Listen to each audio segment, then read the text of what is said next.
Yo, yo. What's going on, Ponky? I just was talking for like 30 seconds and realized the mic was off. Damn it! You guys might be able to hear the TV in the background. I don't know. Get some music rolling. I didn't disappoint Zoltan. What's happening? Okay, hang on here. So we're going to get some stuff working here.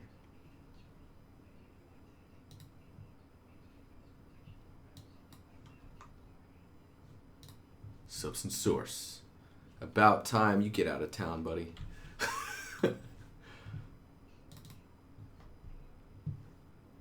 Okay, so we'll start off with, I feel like I'm missing windows somewhere. I'm forgetting to see something.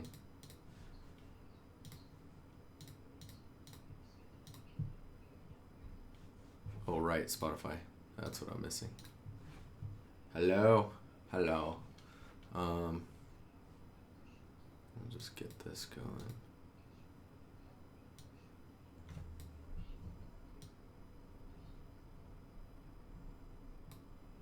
Feels like forever since you streamed. Oh man. Yeah. Let me I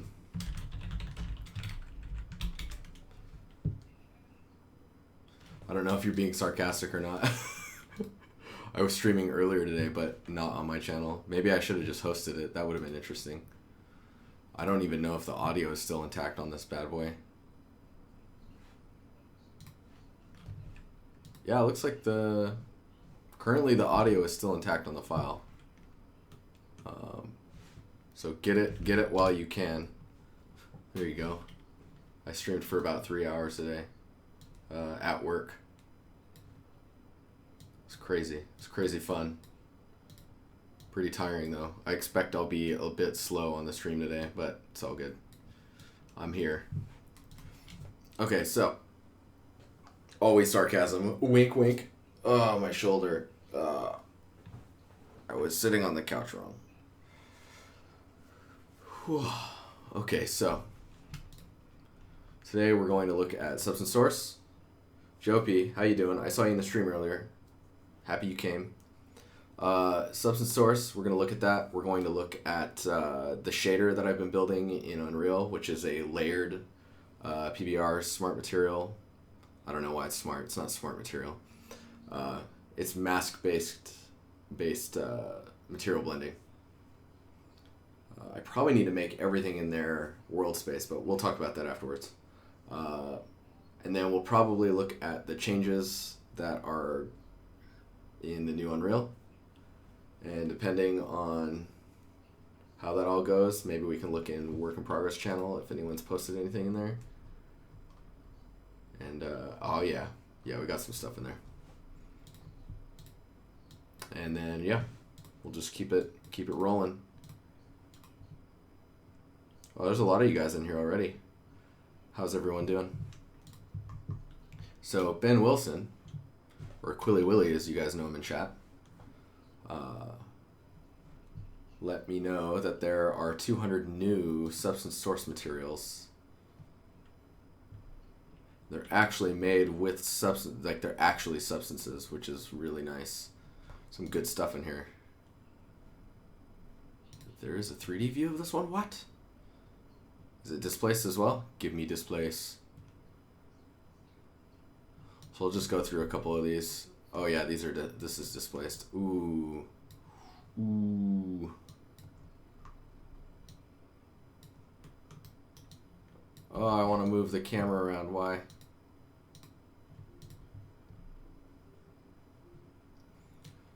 So I guess this is their architecture set of materials.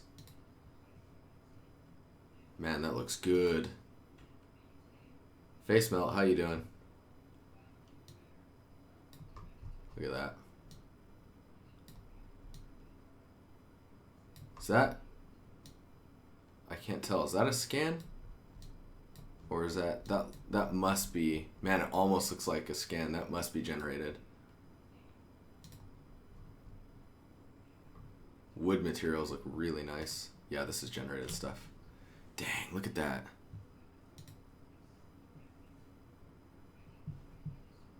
Good stuff. Good stuff. What happened to my music? There we go. Glorious.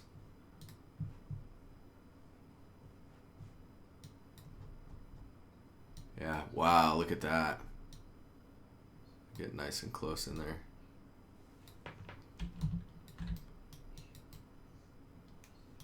Like trying to, is there a way to, there's no way to rotate lights in here. Dang, that looks super good.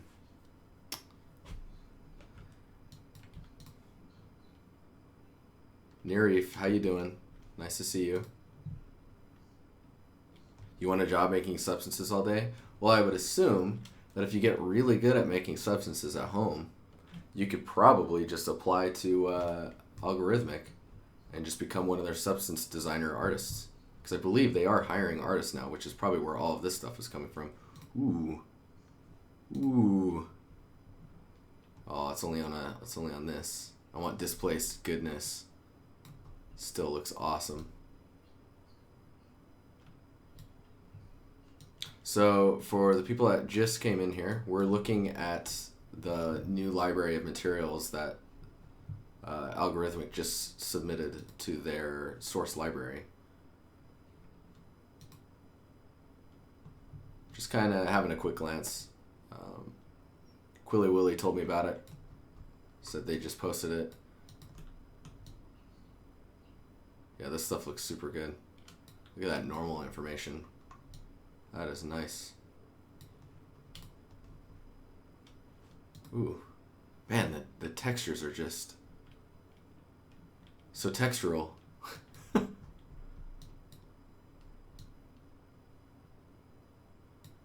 mean, look at that. Like how the light is just catching on the... Oh, so good.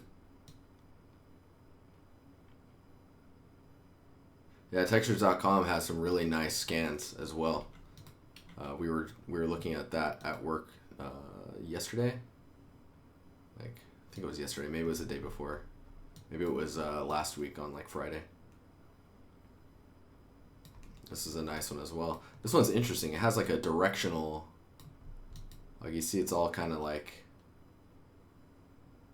rough cast, troweled rough cast. I don't even know what that is. Illuminate, how you doing?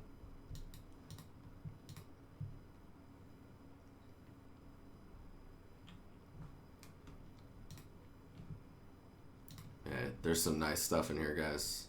Ooh. Ooh. What the heck is that material? It's like super micro. Wow. It's like it's reflective just on the, like the roughness value is really tight on the higher points of the normal. Wow, that looks good.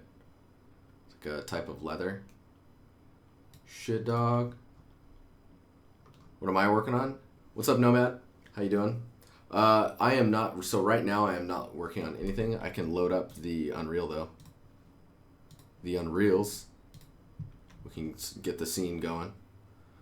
Right now we're looking at Substance Source, which is the library of substance materials that Algorithmic releases for all the goodness. Ooh, this one's nice too. Shoulder's killing me. What? For reals, dude, look at this. That's insane. Dude, the cardboard. Oh my gosh. Wow, that is ridiculous. So what's really cool is, as far as I know, a lot of this stuff is being generated. A lot of this stuff is being generated just substance. So like, I don't know if that's a scan or not. And the thing is at this point I don't even really care if it's a scan or if it's substance. It just looks really good. Yeah, Illuminate. I'm still working on... Oh, we gotta look at 4.14. I'll show you the scene as well. Oh, this one's subtle. Man, Real materials, they tend to be so subtle.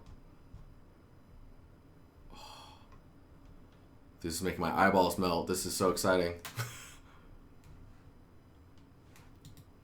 Wow, what the hell? Oh, this looks good.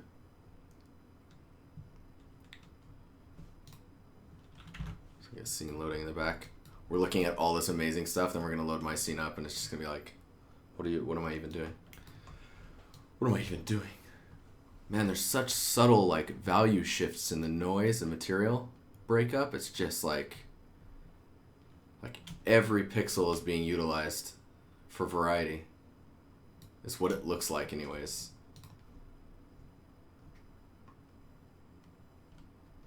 Man, this is some really good stuff.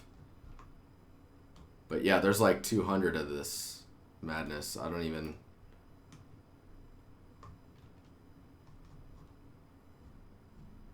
Ooh, that one looks good. Dang. Dang. What? I don't even know how that's... That has to be scanned. I'm totally nerding out right now. That's insane. Alright, we'll move on. This stuff's really cool though. The materials are looking really nice. Library is coming along nicely. Got 791 materials now. Body. Raider, how you doing? Raider 3000. How's it going? Maybe I'll just start introing you guys like that. If you say something and you're like, hello, illuminate the sky. Dude, these textures look super good.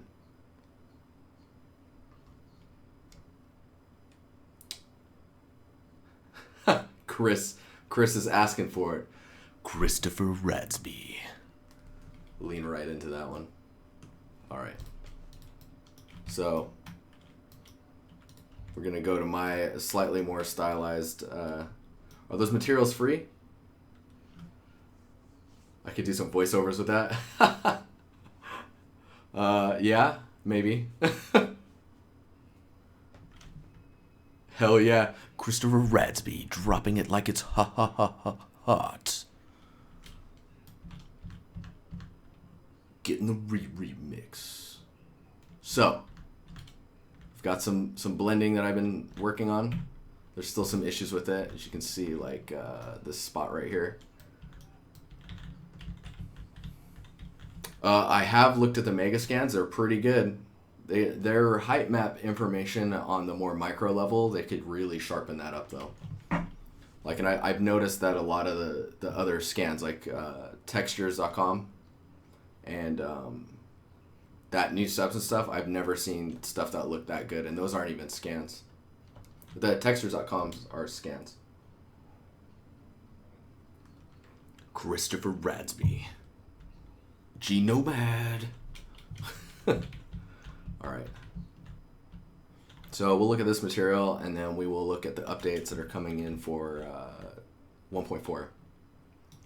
Omford. How you doing? There's still some blending issues. One thing I've noticed when exporting masks in Substance Painter, there's currently not really a way to pad the texture, so you have to do that manually. So we're getting errors like this where essentially the UVs are broken apart. The UVs are split, right? So you get your nice normal, but the detail of the mask also split, and you're not getting padding between those islands, so the mask ends there.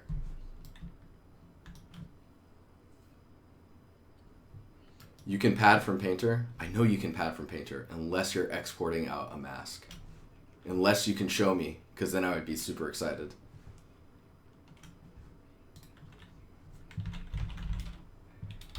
I would love to be able to pad the mask. Pad the mask.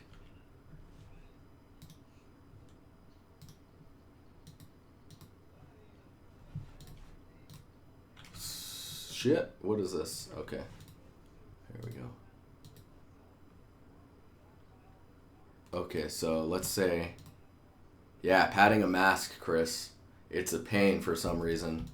So we got this model. It kind of looks goofy because now I'm pushing the masks. I probably need to start switching to a layered material, which in that case, I need to learn how to bring my custom materials that I made into this library that's on the shelf, because then I can just layer in the stuff and actually see it one-to-one with what I was seeing in Unreal.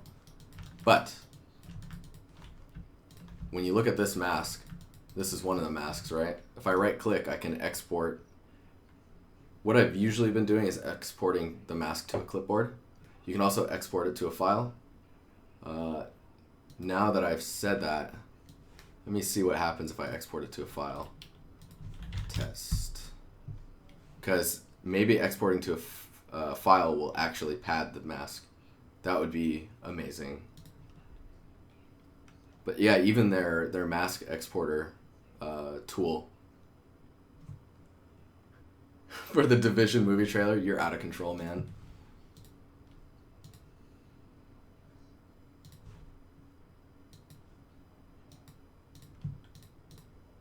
Test. Yeah, see, it's not padding.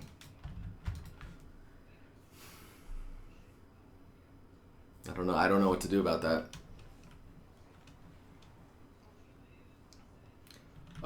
I've used Quixel Suite in the past, and it is a pretty good tool. I mean, it's by no means like crappy.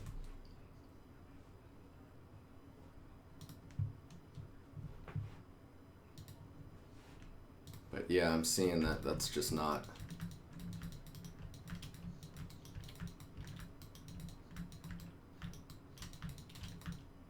I like the iteration speed of the algorithmic tools and stuff like that, but I assume as time goes on, the Quixel Suite will get faster at that type of stuff.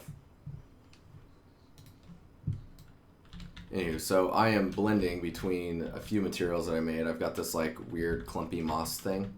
It's more of like a surface moss. It's not coming out at you and like spiky and hairy and shit like that. It's just kind of this clumpy mossy stuff. Then we've got the stone, and then we've got this edge highlighting that's happening on the stone as well.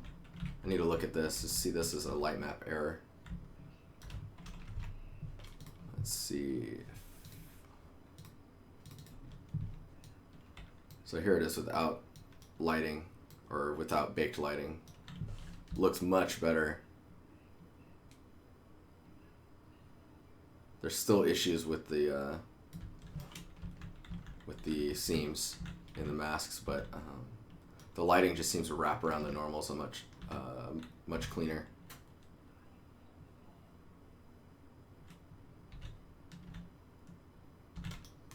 Anywho, so if you look at the material for this, I'm like open material, open. Oh, it already opened it out here. So if does this work? Whoa, what's happening? Okay. Don't mind this view. This is the object. Skew this down a bit. So I've built the material so that I can actually control the brightness of the edgeware. So I have direct control over like what color it is and if we want to go crazy with it. And then I've also exposed the moss so we can give it whatever. I can do some insane stuff with it. Maybe I want the moss to be just like almost black.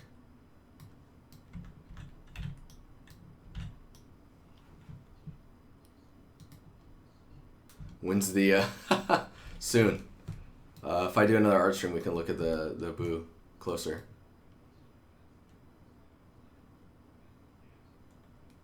How's everyone doing? I see there's more people in here. I'm gonna, upon Hamish's request about calling out people that are lurking, I will not call out people that are lurking by name, but I will acknowledge that they are there. So hello lurkers. If you do say something, then I'll say your name. So I've exposed those. I've also exposed material maps and the normal maps. ID masks are pretty straightforward to learn. Usually when you have a high poly mesh, if you're in, this is to answer Dazo PC's question that, or his actual comment is like, I need to learn how to do ID masks. So ID masks are pretty straightforward. If you have a high poly mesh, say like this guy, right? It's high poly, and these little pieces here are like individual and say ZBrush, or they're just floating. Say they're just floating on the mesh for the high poly. Doesn't need to be ZBrush. Just giving them a different material map and then baking the albedo or the diffuse color will give you a flat color. Say you make the material on this red and the material on this green. You'll then have a color map that's red, and then where these are at, it's green. And then you can use your Substance Designer or Painter or whatever you're texturing with to utilize those colors. Hopefully that makes sense. So now that we've looked at the material exposed parameters, we'll kind of go a little bit deeper into what that means. Yeah, Dazo, it's that easy. It's awesome. Okay, so let's look up that material. I think I'm just calling it master currently. Master, matte material, matte blend master. Okay, so it looks pretty simple in here, but it is not. So I've got a material attributes property here.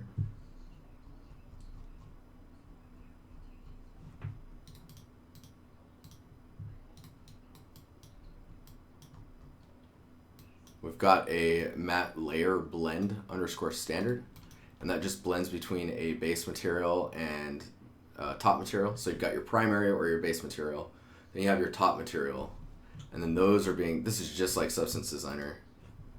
The alpha is just a mask, right? So this is kind of like your blend node in Substance Designer. So then we've got our moss function and our stone function.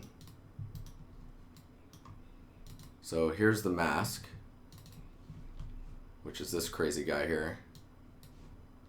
You can see I've manually added padding. But if you go into the, here, this is the red channel. So the red channel I am using for, it was pretty funny. So the red channel is being used for the moss, I believe. Let me look at it. Yeah, it looks like the moss. The green channel is being used for the edge highlighting, which is kind of like the lightening of the stone. And then the blue, I've just input the ambient occlusion. Right now their alpha channel is empty, but I assume I'll probably put another mask in there, like a dirty mask, for like where the objects meet the ground. Just like that mud pass or whatnot. So as long as I set up all the masks with that format, the material will work the same way.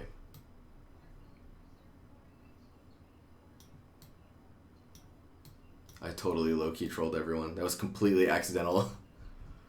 Then I'm doing a material layer blend underscore baked normal. This is the normal that would be unique to the object that it's applied to. And because, this is so hard to explain, because that normal will change as you instance this material onto other objects, it is important that this is an exposed map that can be easily changed on instance materials. If I lost anyone on that, I totally understand. It's a little crazy. So if this is the master material and I right click and make an instance version of it, all of the parameters that I've exposed, like this one and this one, are exposed parameters. So you do that by right clicking and then convert to, you'll see it on here. It's like, here, I'll just do that. So this is a texture object. Whoops, actually.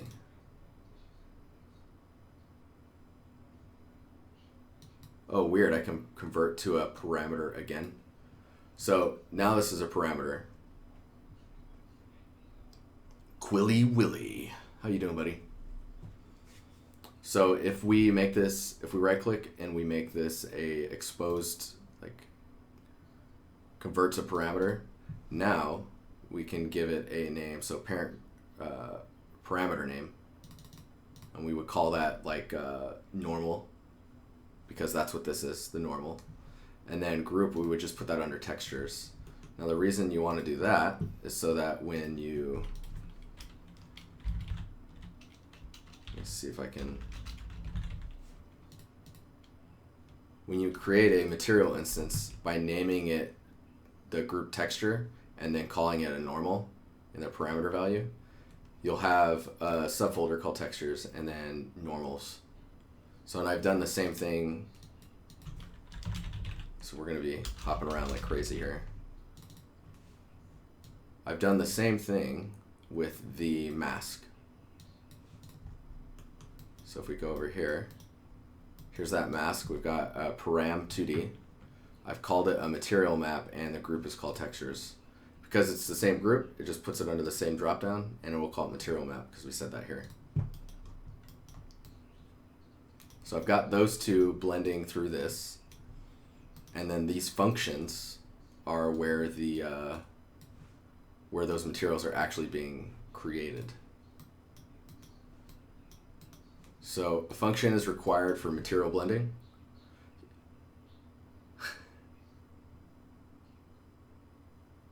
Have you ever used shader map? No, I have not. Well, at least that doesn't sound familiar to me. Boy, there's a lot of you guys in here. Hello, everyone.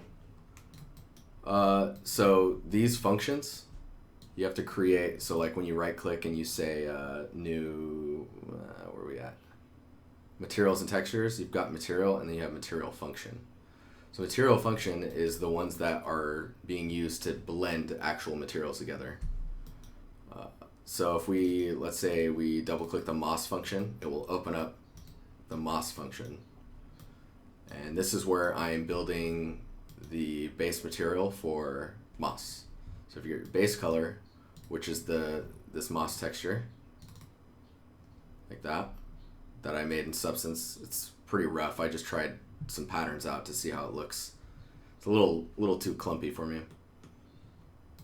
We've got that in here. We've got it plugged into a texture coordinates node, and there's a normal for it. And I don't know why I have this here. I don't actually need that. We'll leave it for now.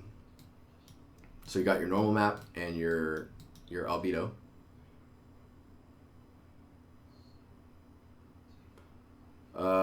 Illuminate, I will answer that question as soon as I get through this. Actually, let me write that down. I'm assuming that I'm gonna get some serious bleed off from the stream into this stream, so that's okay. Where did I go to school? So a quick answer is I went to the Art Institute, but we'll dive into that more in a second. Okay. So we've got our albedo, and we've got our normal map. For now, we just have a 0 to 1 constant value or index value or whatnot plugged in the roughness, and we're just at 0.9, so it's pretty rough.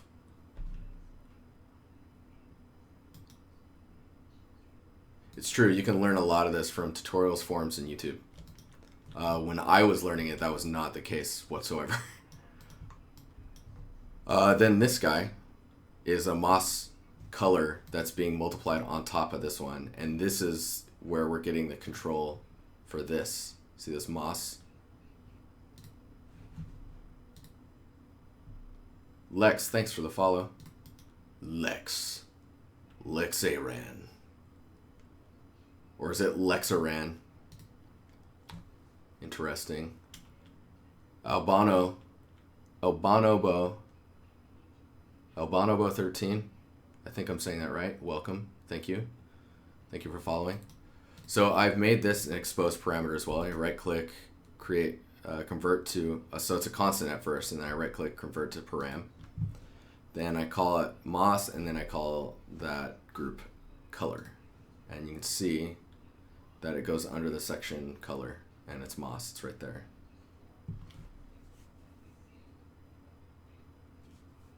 Beginning projects.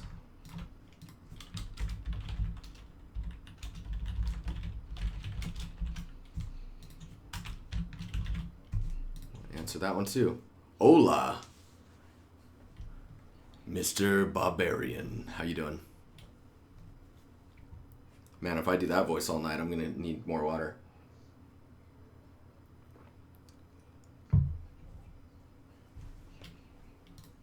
All right, back to the MOS function. So I've got all of that set up, right? Then we output it to an output result, just like Substance Designer, which is crazy. Digit. How you doing, Digit? Digit. We're looking at materials in Unreal. All right, so we've got an output result. With that in mind, now you can go down here. You can drag your function, your MOS function, into here, and then plug that into this blend. And I've done the same in the stone. Stone is set up the same way. I've got a detail normal map on the stone, though, that is set to world aligned normals. So like as an object moves around, Mike Phoenix, how you doing? Oh man, Medijil, Ryrib, how you doing? We've got this detail normal that we've got aligned to a world normal. Thanks for the follow, Medi. So even when I move an object around, like maybe you can see it here. Yeah, see that detail stuff as I move? That stays. So it's all based on the location in the world. I've lost the normal or the baked lighting on that now. No. Oh, hello, it's you.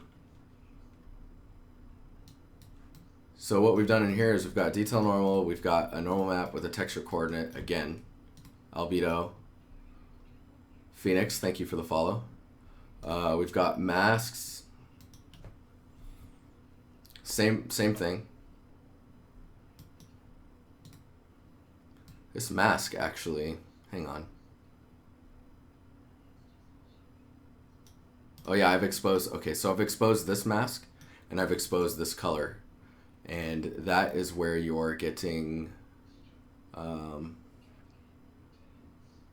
material map again. So because, whoops, that's the MOS one. So if we go to the stone, we've got this one again, which we also have in the MOS one, if you remember.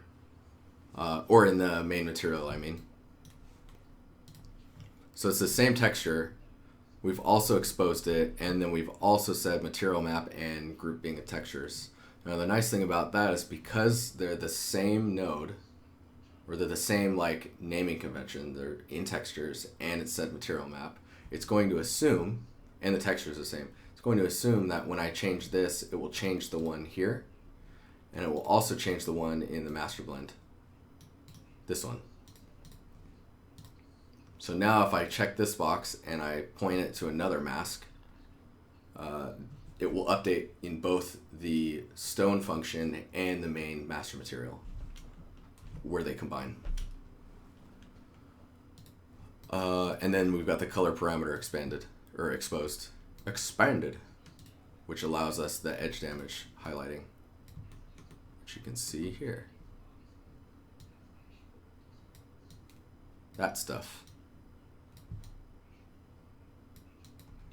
So all those masks are being exported from Naked Stream at 1K followers. Am I getting close to 1K? No. How you doing, Fear? Mr. Fear War. So, that's kind of how this is all set up. Sounds completely insane. And it's a bit convoluted and complicated. But you can see 993 at the moment. Oh my gosh. That's crazy. That's cool. So what we've done is, or what I've done rather, is I've taken this prop, made a duplicate of the other material that I made for the corner piece. and then just swapped out, like if I go into the material here, all I've done is swap out the material mask map that's set up the same way as the other one. So the red, green, and blue are all set up the same way. Oh, thanks for tweeting the stream, man. Awesome. You the dopeness. And then a unique normal for this asset. Then the edge color and moss are exposed and are set up in the same way. So the idea that I just have to bring an asset in and then give it these two maps and everything else works is amazing. So much more helpful. Easier, faster, all that jazz.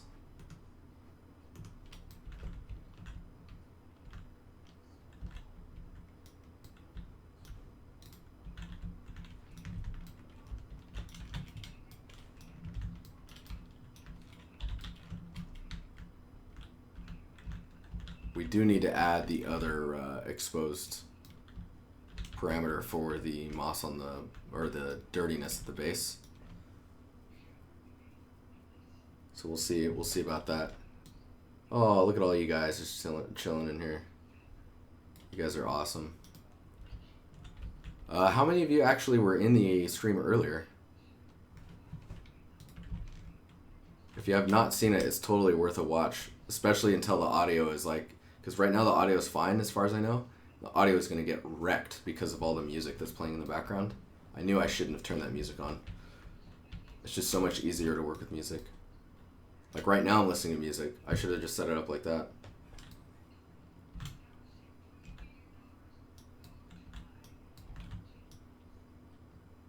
Alright, so what else did I say I was going to cover? Kappa Bob? Is it Sog? Soag?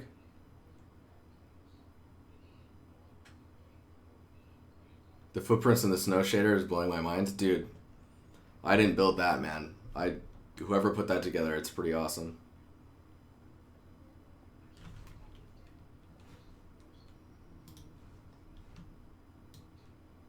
That playlist is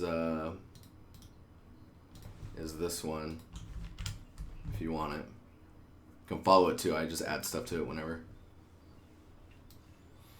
Okay, so I guess, oh, we want to look at the Unreal 1.4 or 0.14 update. Let me see if I can pull that up somewhere.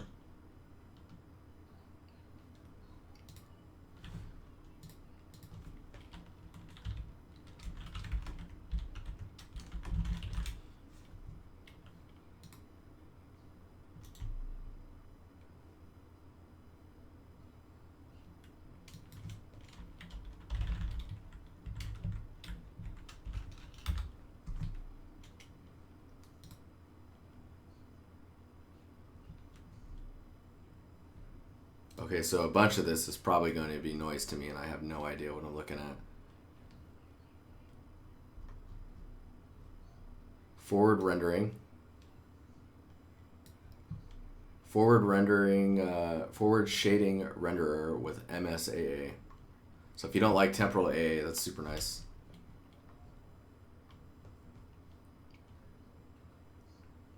Fully supportive stationary lights, including dynamic shadows and movable objects which blend together with pre-computed environment shadows. Super nice.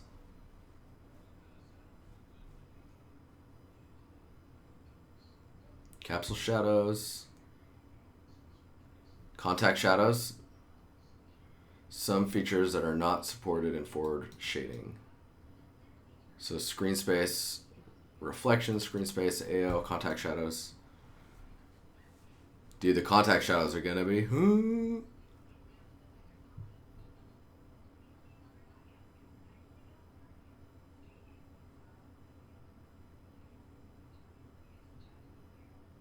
Subpixel movement introduced by head tracking introduces unwanted blurriness, making MSAA a better choice.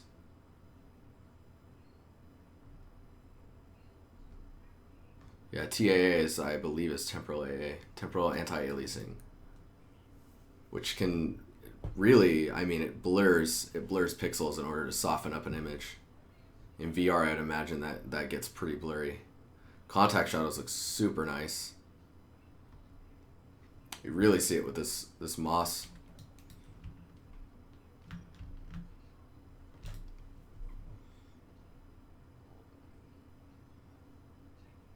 What were we talking about with Tamnak? Alright, that goes on the list too.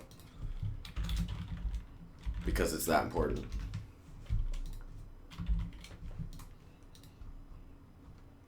Contact shadow length. Oh my gosh, that's awesome.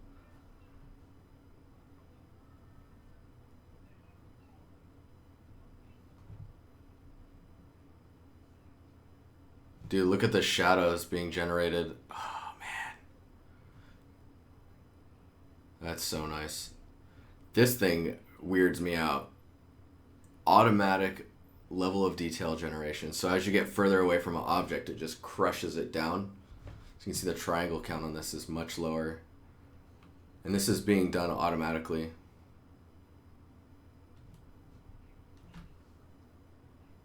I don't know if Chris is seeing this. Or Zoltan. Or Fear, for that matter. Or Quilly Willy. Pre-computed lighting scenarios.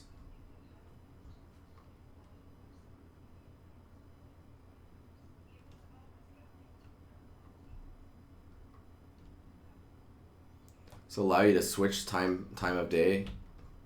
Pre-computed lighting.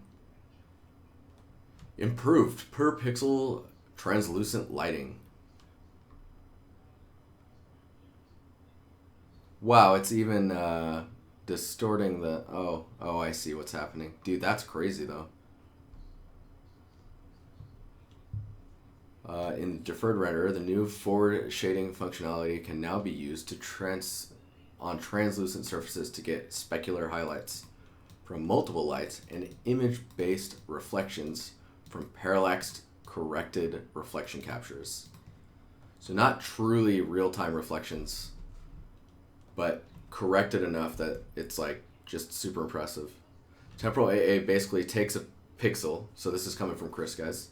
Temporal AA basically takes a pixel, looks what the other pixels around it are around it, and shuffles them around in order to try and get a better result for the jaggies. That's why you get ghosting in modern games that use it. You move something through something like a wire fence, then it tries to readjust all the pixels on every frame. So you get a ton of ghosting. You can see that in a lot of games right now. You can even see that in the Kite demo that Epic has displayed. Full resolution skin shading, just some higher fidelity on the skin materials. Reflection capture quality improvements. It's like correcting positioning of reflections is much more accurate now, which is really good. Oh yeah, that looks super nice. Visual Studio. This is super nice. We were talking about this on the stream the other day.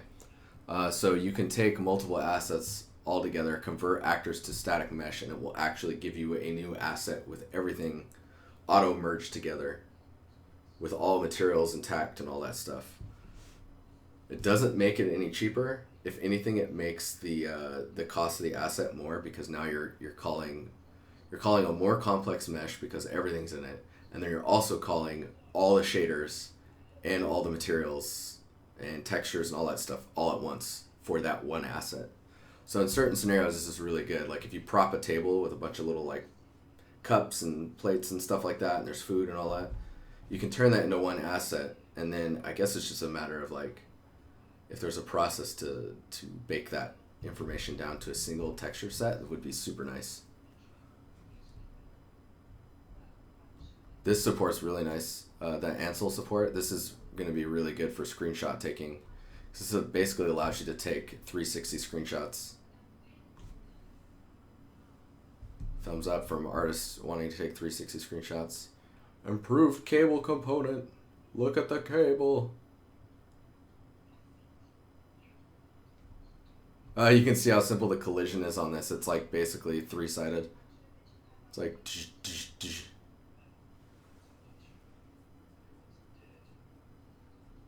Does that convert? So I'm assuming, because I haven't done it, if you were to select, say, I don't know, all those assets that they showed up here. You select all those, you merge them. It is still individual assets. They're just in one object, right? That's what I'm assuming, because they have to in order for the materials to be different per object. If that's the case, they probably retain their LODs individually, but I have no idea. It might look at the whole thing and then generate an LOD for the entire like object itself, or it's treating them individually as it was before and maintains the logs. I have no idea though. I haven't looked at it close enough.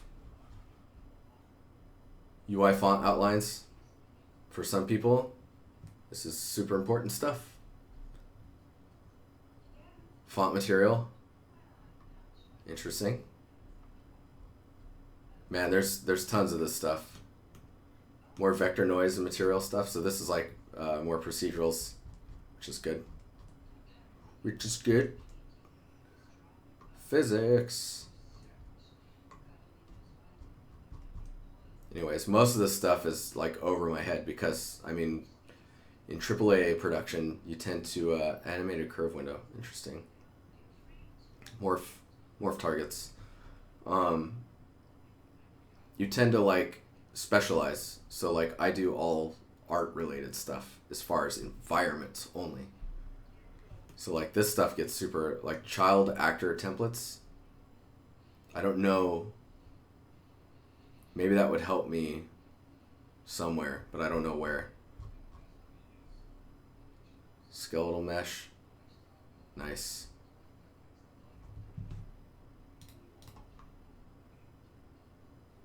Landscape editing in VR. Hello. That's super awesome. I need to get a VR headset. We can do some experimenting. That'd be super cool. Vulkan support on Android. Nice. Anywho, this starts getting into some really detailed stuff. Okay, let's go through these guys, and then I will start working on the rest of the material. We'll get the little mossy stuff going on the bottom, or the dirty grime stuff. So I went to the Art Institute to answer the question about where did I go to school. I went to the Art Institute in Seattle. It was a 4-year program. I think I went over 4 years just slightly because Is there an easy way to migrate a project to a newer version of UE4? All right, I'm going to answer that one first. There is a way to migrate a project to the new version of UE4, and it's in this. Basically, you update here, and then you open the project, and it should just update to the new version. Going the other way around, I have no idea. Go AIS. Not necessarily. So I went to the Art Institute for a little over 4 years, which is quite a while. You can go to school now to do what I do in like 2 years. I went to school, and I don't think I started doing 3D until like the second year, because the first part of the program was all 2D. So I learned how to animate 2D characters and stuff like that, which I quickly learned I don't like. And then I started getting into 3D. That was not the first time I played in 3D, but it was the first time I was trying to learn it and actually expand my mind on it. So I just did a bunch of texturing, got all that stuff, learned 3D. I ended up forcing myself to learn ZBrush and how to bake normal maps because they didn't understand normal maps then. Normal maps were still relatively new. I was like, what are normal maps? And they're like, oh, they're the same as bump maps. I don't know. So I forced myself to learn ZBrush. I went to online forums like Polycount, all that stuff. And then when I was getting close to graduating, I built my portfolio, I think, in the last like 6 months of school.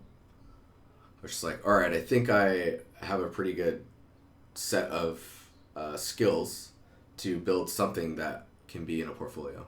And so I just went freaking crazy on it. I even went to like a crazy sleep schedule where I was just like, I would go to bed at 12 and wake up at 6, which is kind of what I'm doing now. I just recently switched back into that. I would go to bed at 12, wake up at 6, and I would do that every day. And on the days I did not have school, it was just working on the portfolio, just madness portfolio. In the beginning, I was convinced normal maps. I was against normal maps because I was 100% convinced it didn't improve the model that much. That is okay, man. Dude, it's like PBR. When PBR came out, it like people are just like, what is this? What am I looking at? Like, how does this work? What is PBR? How does physically based materials? You're telling me this is easier? How does this work? You have to learn. You're constantly learning in this industry. So, that was 3 years ago. Oh, that was sad. Forgive me, senpai. So, with that knowledge, I built this portfolio, and near the end of school, I was like, okay, I'm gonna post about it on Polycount. There was someone that replied and was just like, oh man, you're gonna be showing your stuff at the thing. We go there every year to look at the artists that are graduating. And so I set up all my stuff. They said they were gonna come. I was like, cool. I met them, and I was in an internship at the time. I'd been in the internship for almost 2 years at that point. And then the studio that said they would visit me totally gave me an interview on the spot. And I remember at the end of the interview, they put me in the CEO's office. It's a small studio. I think it was like 60 people. He sits me down and he's like, so how much do you think you should be making? And that's like, it's kind of a trick question because he knows that I'm new. He knows that if I didn't talk to the right people, I would undercut myself, right? And sure enough, I undercut myself because I had no idea. But I had my first job, and then I was there working on my second game. It wasn't 60 when I started. It was like 30 something. And this is before like the mobile scene just went freaking crazy, and like social games and Facebook games and all that stuff. This was in 2007, like mid 2007. So I start, everything's cool. I'm working on, I guess you could say, is my second game, because when I was doing I'm going into super detail with this. So I guess maybe I should cut this down and reference it in a video, so when people ask where I came from or like how I got into this, I can just drop it.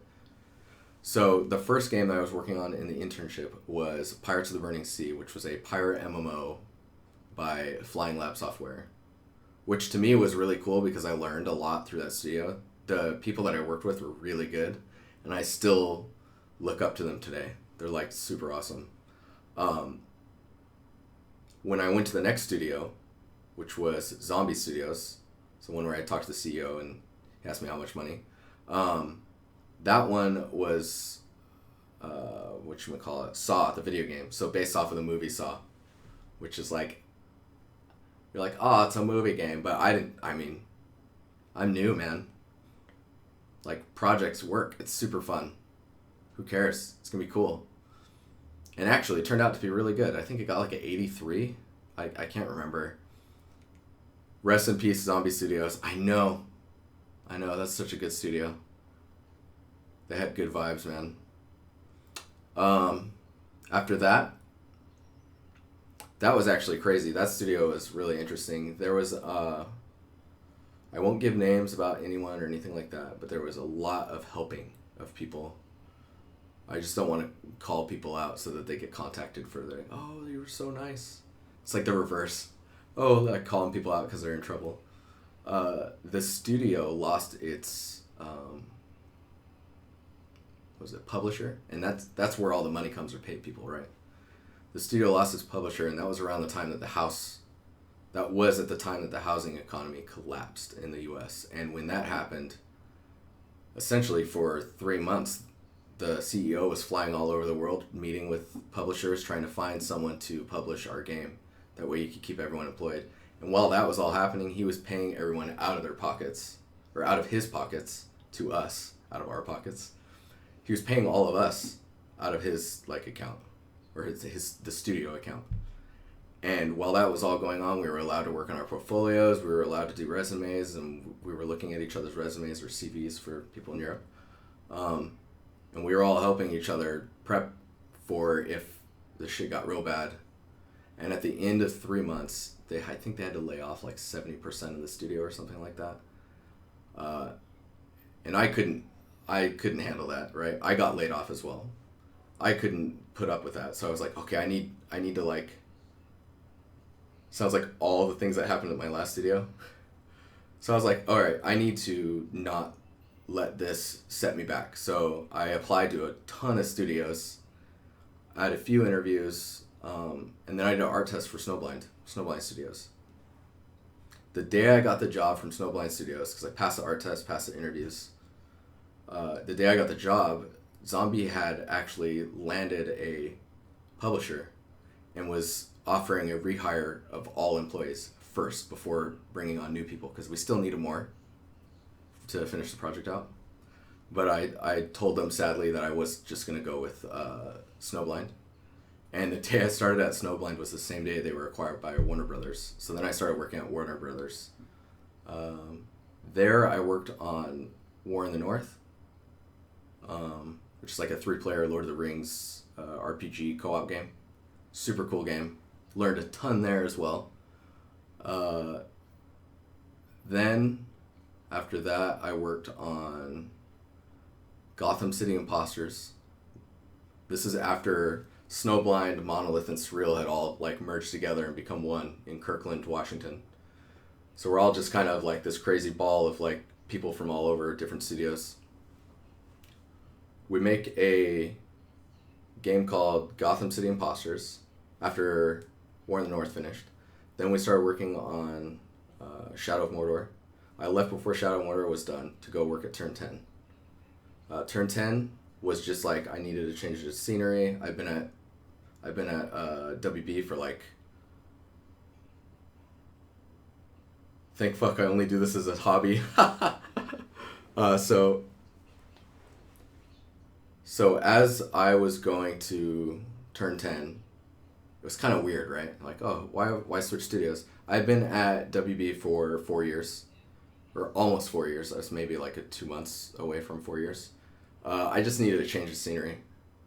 And personally, I think when you get into the industry, it is super good to hop studios early on, maybe every 2 years, 3 years, because you learn a lot from just being in a different work group, different culture, different work environment. So I went to Turn 10, and then fuck stability. Went to Turn 10. That was a contract as well. I went from full-time to a contract position. And then games are for you. So I went to a contract position, helped start and finish Forza 5 for the launch of the Xbox One. That was super fun. That was another really big experience. Near the end of my contract, which was a year, you're required to take, I think it's 3 months break by law. While I was taking that 3 months break, I had already applied and gone through the process with Massive. So I flew over to Sweden, had an interview with Massive. That was my first time outside of the US. That was pretty crazy. Hang on.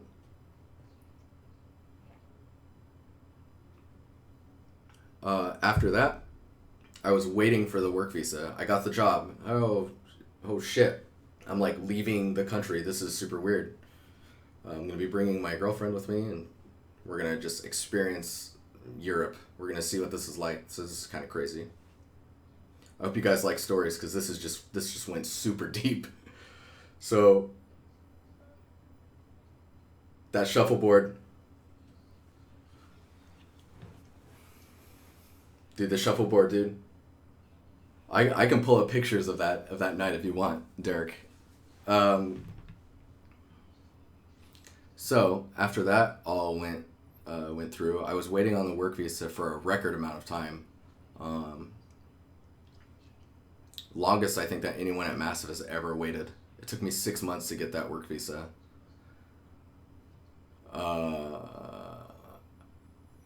I just want that first job. I bet it's an awesome feeling. Dude, I applied not thinking I was going to get it.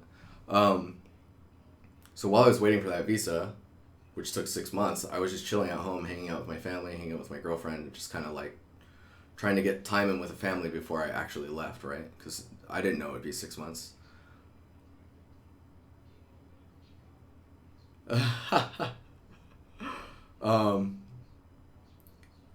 So how did it go then?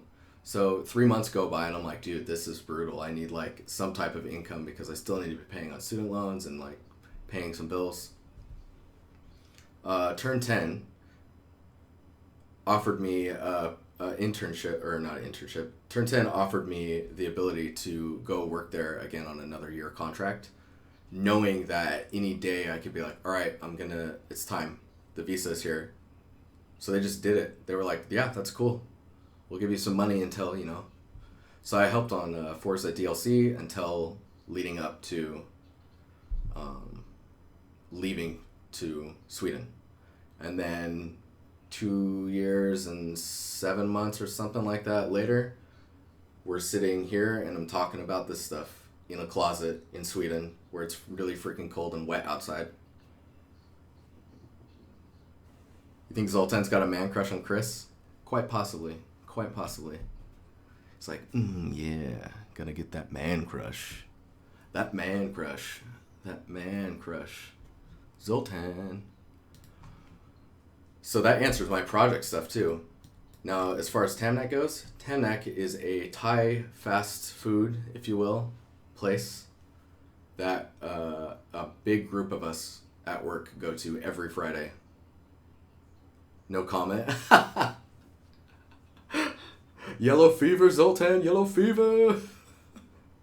Yeah, so Tamnak is just a place that everyone at work, there's a large group of us, maybe between sometimes 5, sometimes 3, other times like 15 people. We all just show up. We order the special order that's called the 3-8 blend. We're called the blenders by the people that work there. I think they're just making fun of us. Number 8's really hot. Number 3 is really creamy. So you mix those together, you get like the perfect creamy hotness chicken, like Thai food. It's great. Yeah, it's not truly cold yet. It is not truly cold yet. Seattle, it's like Seattle is right now in the summer. December, January, oh my god. It's so cold here. So cold. Anywho, that is answering those 3 questions, which took an enormous amount of time. Creamy hotness. Oh yeah, gonna get that creamy hotness. Oh man. This stream's too fun. You guys are fun. Listening to me blab on like an old man. Ah, back in my day. Have I learned any Swedish yet? No, not really. Tack så mycket, bro. Tack very much. I should. My girlfriend's getting pretty good at it. Wait until survival starts. Oh man, just getting to work, I had to go into stores and find clothing so I could raise my temperature. Okay, we're gonna look at this material and expand on it a bit. So I think the edge, or the base dirtiness, and I hope you guys like my story, that was super long. There's a lot of you here that stayed here to listen to that. I appreciate that. Okay, so we're going to go and dirty up the bottom of this material.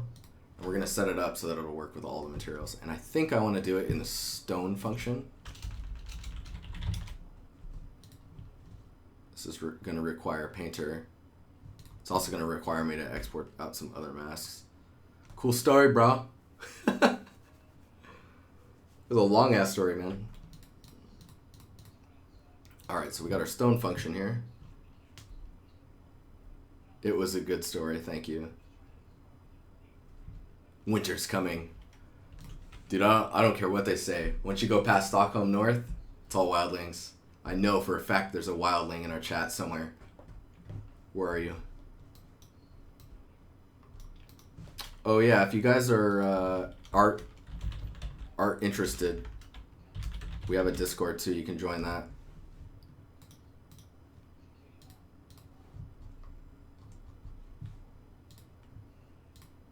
Getting all types of crazy stuff going on.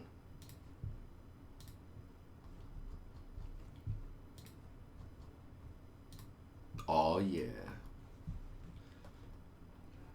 Also, if you have not, definitely at least check out the art on Dishonored 2. It looks so pretty. It's just it's got its own look, you know? Getting all Italian. It's so, Oh man, Nissan GTX for Need for Speed. Awesome.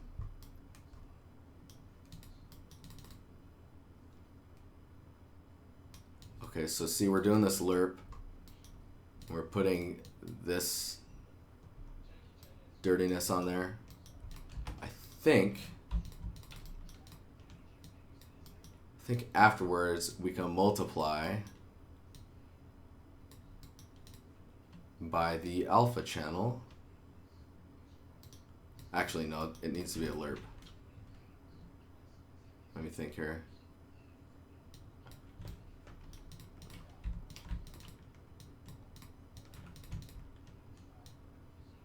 I'm like, no,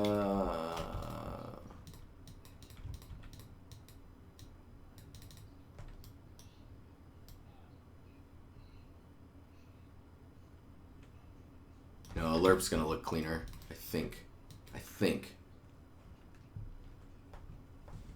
Oh man, you got an art test for Star Citizen, excuse me. Awesome. Yeah, I think this needs to actually be a lerp. Lerp.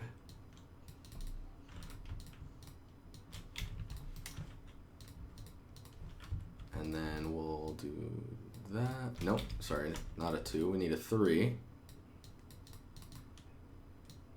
And we'll start kind of dark in the more like warm range. That's pretty dark. It's probably not albedo safe for PBR. And then we'll use the alpha.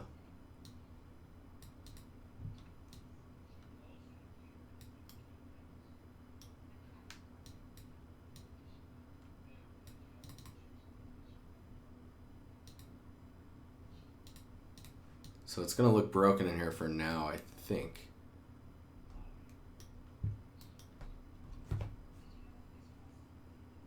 Oh, you posted your latest stuff in the whip? Awesome. Looking forward to it. Looking forward to it, Chris. It is 9:11 right now. At 10 o'clock, stream ends, but at 9:30, 35-ish, we'll look at people's stuff in the Work in Progress channel. Do some quick and dirty look around at your work.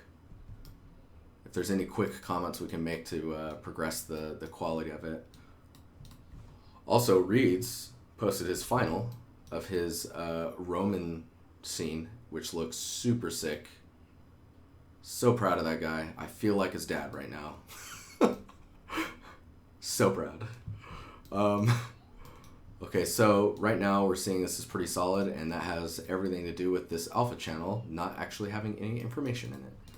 So let's go ahead and apply, which will break everything. All the shaders are compiling right now. As you can see, there's no masking going on now. We're not getting the edge highlights. The stone is just one color.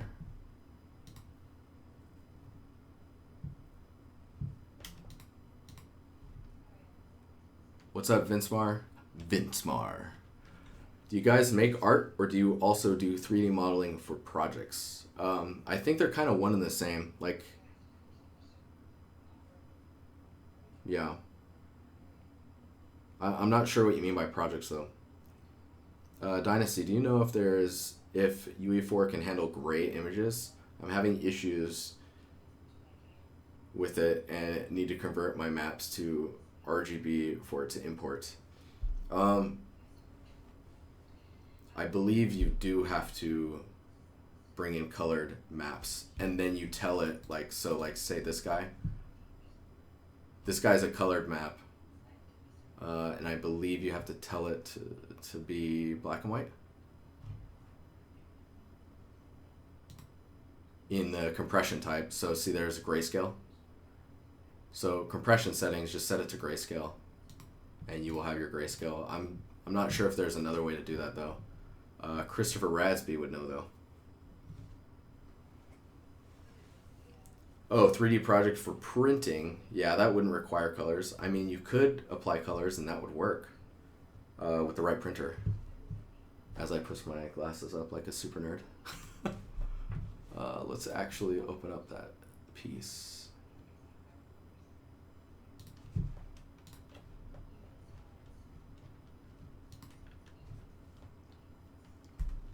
Alright, so we got this guy. Don't mind how it's textured in here, I'm just looking for mask information.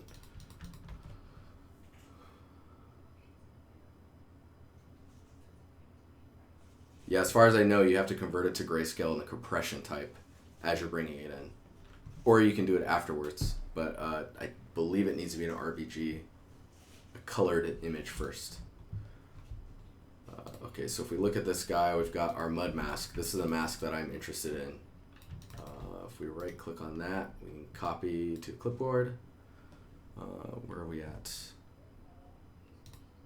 Man, I got like so primed and tuned for streaming from the stream earlier.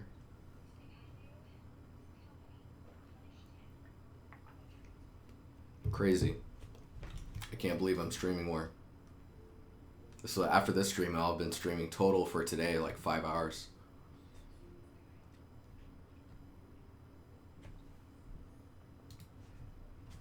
Alright, so here's the mask. We've got red channel, green channel, alpha, or blue channel, then the alpha channel. Oh shit, it's low res. Hang on here. I'll turn this up to 2048. We also want to make sure that, why is that like that? That's really weird. I don't know if I like,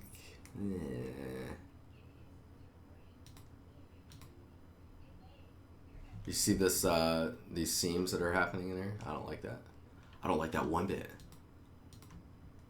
UV projection versus triplanar does not seem to be helping at all.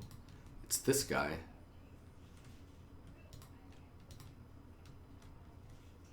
It's using a position map, so it should technically be correct. That's not annoying at all. Nope.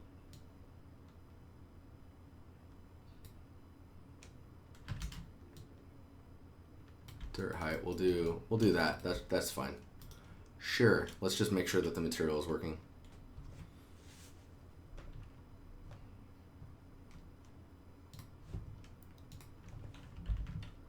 Alright, so we got that mask. That is the dirty mask that we're putting in alpha. Let's save that and go back into Unreal. Type in mask. Got our stairs side mask. Re-import. Please work. Kind of working. I can see it now. Got the moss on top of it, and we've got that kind of darker color on there. What we need to do though, side. We need to go into this material, and you can see I have not exposed the. Oh yeah, you can see it now. You see that?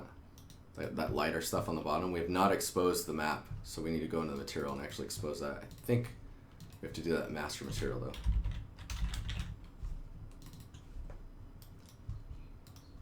Do you guys have any questions about the master material information that we were talking about?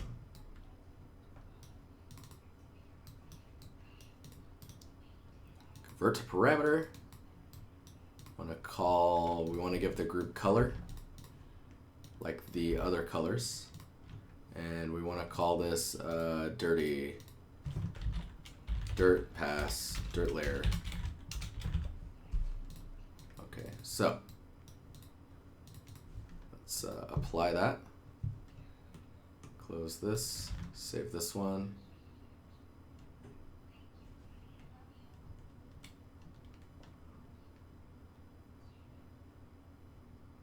Yeah, freelance sounds really cool. It also sounds insanely stressful.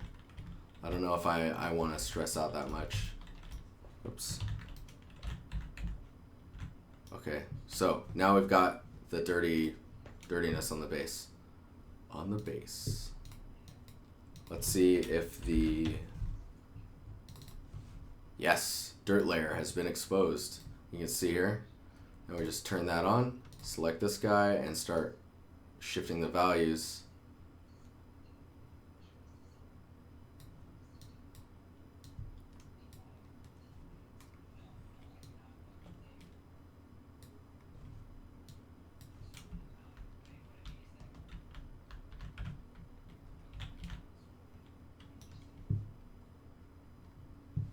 Trying to see if that's behaving correctly though. I mean, it looks like it is. It's just not very, maybe that smoothing stuff is brutal. Let's see here.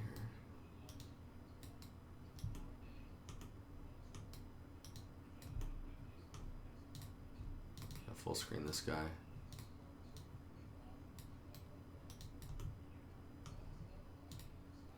Change the field of view so it's not so extreme.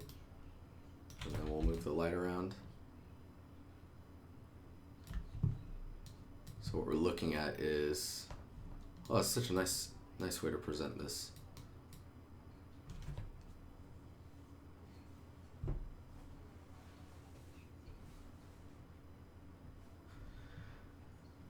Rags JV, how you doing?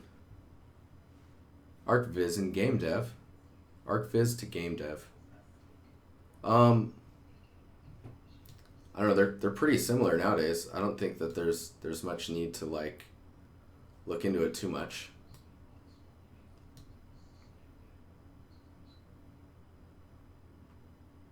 Ooh, going more in the red is really interesting. Do you see that in the base?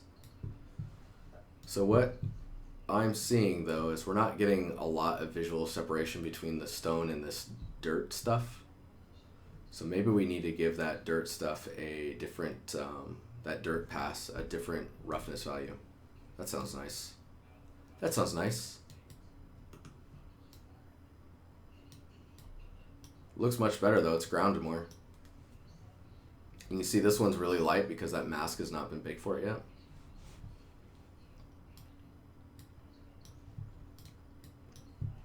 Let's see what we can do about that. We need to go to the master material again. Mainly because I can just navigate to all the materials inside of it. Stone. So we're going off of this texture. Blends. Probably a lighten. We'll do this. Not a lighten, what am I doing? Let's try multiply.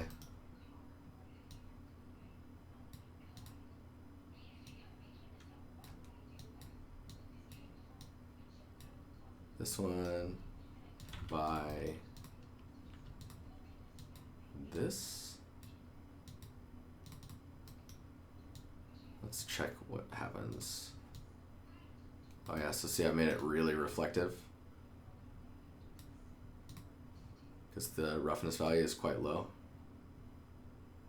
Whoops. Go 1. Another roughness value is quite narrow. 0.5. It's pretty shiny. Okay, so let's say the mud is at like a 0.7. It's shinier, but it's not much difference. We're gonna need to expose this one and call that slider max. We're gonna make 1 because you don't want anything going over 1 in your roughness. Default value will be 0.7. We're gonna call this mud or dirt roughness. And then it's going to be under, let me think here. I'm trying to think how I need to see this. Needs to be under textures, maybe? I think textures is probably a good.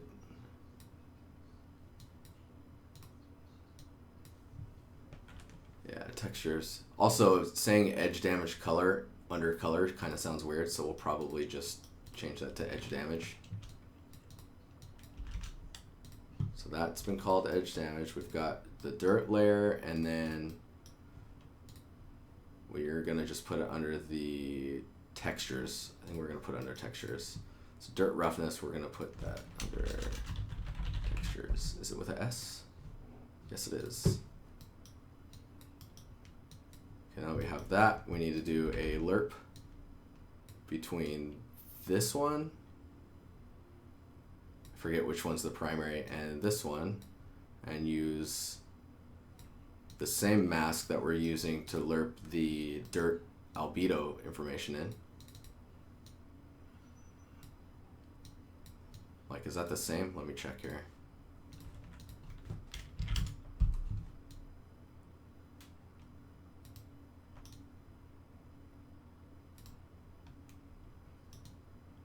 It's like, oh, I can't tell. Maybe I'm not doing this right.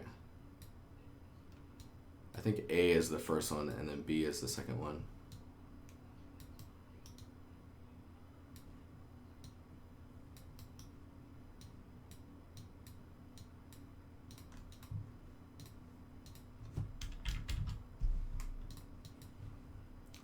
We'll apply that, and we'll see what happens.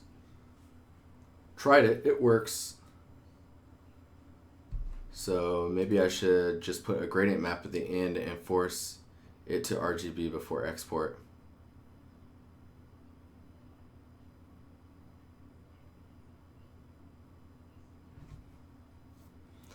Rags, I hope you got your answer. I don't believe that going from ArcViz to game dev is necessarily difficult. It's more about like how you're building things for real time. So there's going to be a bit more complexity as far as like making sure that something can run at a nice frame rate. I'll just clean this up a bit.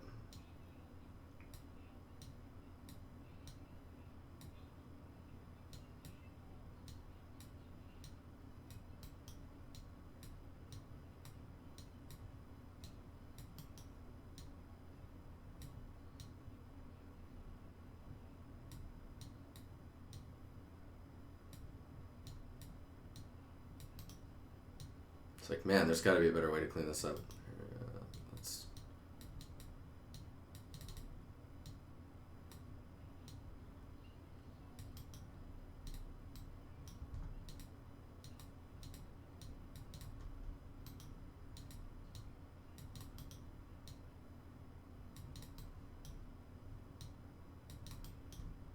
That works for me.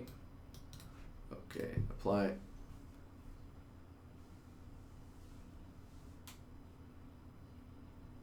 They all import as they should now. That's good. Very nice. Just make sure that the compression is set to gray, like grayscale. I guess it doesn't really matter. If you were actually building like a game, I would say do that. Okay, save that.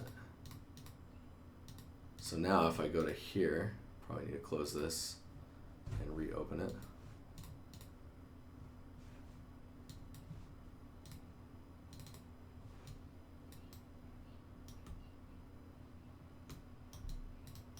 Oh man, this asset's starting to feel really nice.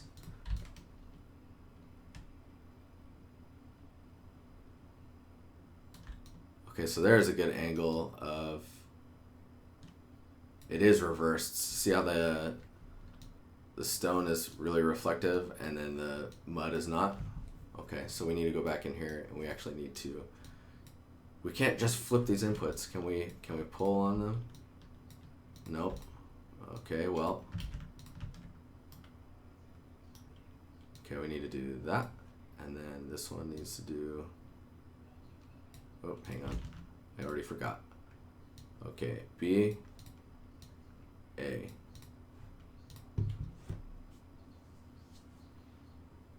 So what do you do with the specular value for your material? Just a constant? Right now that is actually blank, but I probably need to put a constant in there, don't I? Question is what do I put in there? I haven't really played with specular all that much. I've just been going roughness.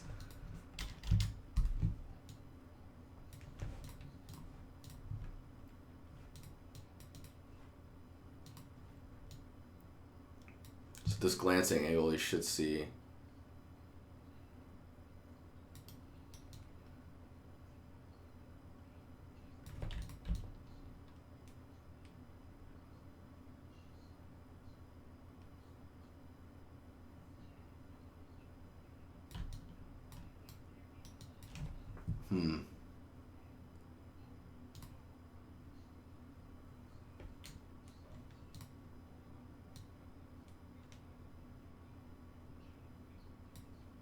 Okay, so we got our edge damage, our dirt layer, our moss, our roughness.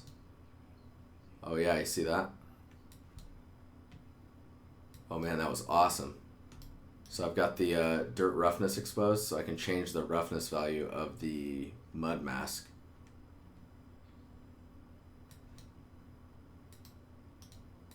Sweet. Alright, so save that, close this guy, save this guy, close, close.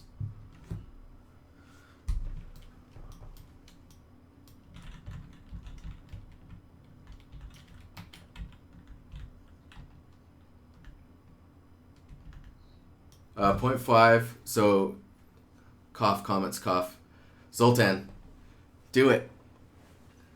0.5 without anything in the spec. So if you don't add anything to the endpoint, you always get a specular of 0.5. Is that what you're saying, Zoltan? Oh, it's so nice. You guys, Zoltan he's like one of the coolest technical artists that we have at Massive. The guy's a beast.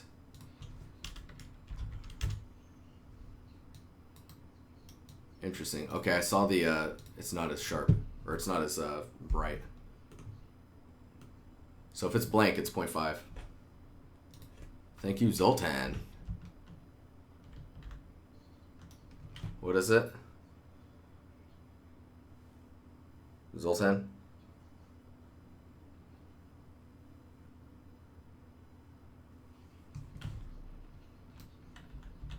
Now we just need to fix this shit. This shit here. Tobias, how you doing?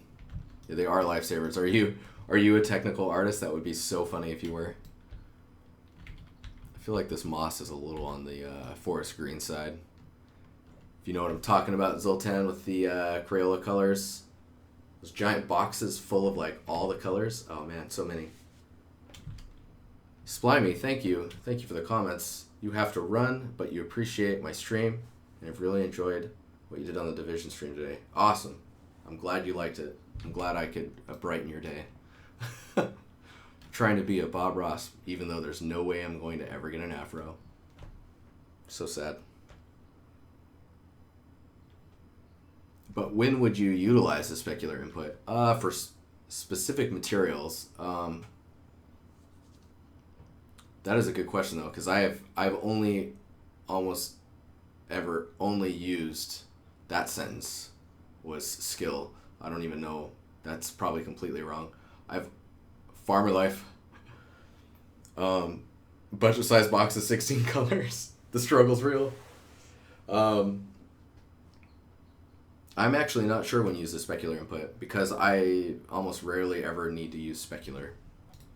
At least the like 0.5 usually is pretty good. So it's probably what's set default at work. I don't know. I'm assuming with car paints and stuff like that, you're going to get some difference in specular.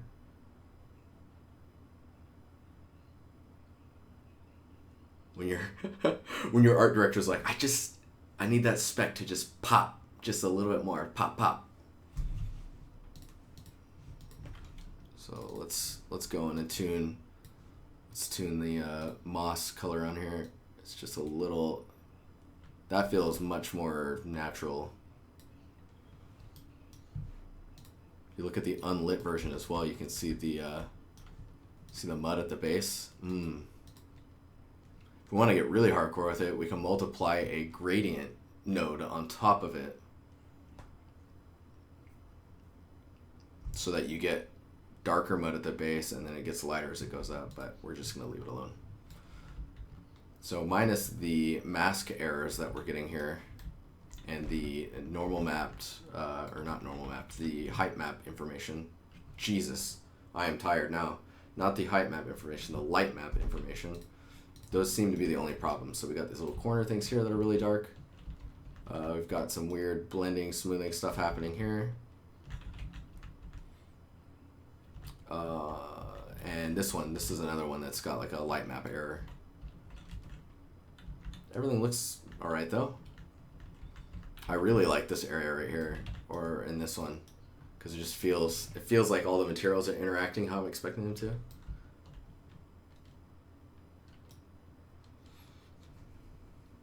Specular only works for non-metals, from what Zoltan remembers.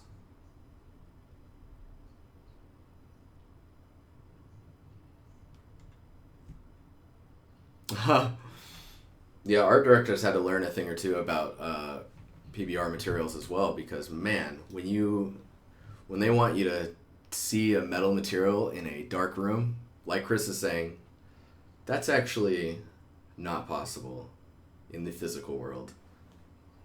So it's like we've clamped our art directors. It's probably the wrong wording for it, or wrong word usage for it, but yeah, it's basically like that.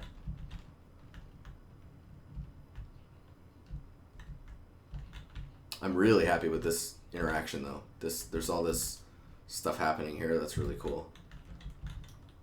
Look at this too. It's like it feels like it's filling in those gaps. And the way I'm doing that is I've actually told it not to look at the normal map for the mesh whenever I'm bringing the moss in. Hell yeah, Zoltan's a library of knowledge. Just crack that brain wide open and just eat it like a zombie. Did I just say that? Oh, there's another lighting error. Probably need to make a unique UV set for the light maps, where we can allocate the detail of those smaller details more evenly. It's feeling nice though. It's feeling good. And that mud stuff down there is nice too. Probably want to make the mud have an actual texture, so it's not just a color, but it works for now. I would say maybe the highlights on this might be a little bright. This is how picky we can get though, us artists.